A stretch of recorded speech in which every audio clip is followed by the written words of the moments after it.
आज आपण बनवत आहोत महाशिवरात्री स्पेशल रेसिपी।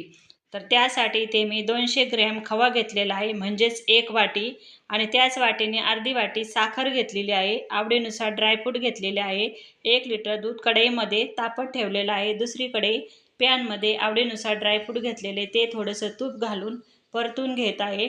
त्यामध्ये किसलेलं खोबरंही घालायचं आणि हलकंसं परतून हे सर्व मिश्रण त्या दुधामध्ये घालायचं आहे। त्याच पॅनमध्ये खवाही घालायचा आहे आणि त्यातील गाठी फोडत फोडत पूर्णपणे असा खवा मेल्ट करून घ्यायचा। तर त्यामध्ये पाव वाटी पाणी घालूया आणि खव्यामध्ये असतील त्या गाठी सर्व फोडून घेऊया। पूर्णपणे अशा गाठी फोडून असं पूर्णपणे छान एकजीव असं मिक्स करून घेऊन ते त्या दुधामध्ये घालायचं आहे। तर सर्व मिश्रण दुधामध्ये घालून छान असं हलवून घ्यायचं आणि आणखीन 5 मिनिटं हे उकळून घ्यायचं आहे। तर बघा किती दाटसर अशी खव्याची खीर झालेली आहे। तर आणखीन 5 मिनिटं उकळून घेऊन त्यामध्ये आपण आता विलायची घालूया आणि साखर घालूया, हलवून घ्यायचं।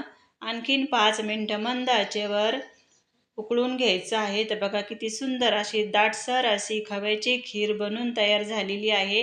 तर ही खीर उपवासासाठी किंवा एरवीही जरी बनवली तरी खूप सुंदर लागते आणि खूप भन्नाट चवीची अशी खीर ही तयार होते। वरती गार्निशिंगसाठी थोडेसे ड्रायफ्रूट घालूया। शिल्लक ठेवले ड्रायफ्रूट घातले, पिस्ता घातला आणि वरतून केशरही घातलं। तर बघा किती सुंदर अशी चवीची उपवासाची खव्याची खीर बनून तयार झाली आहे। आवडली तर लाईक अँड सबस्क्राईब।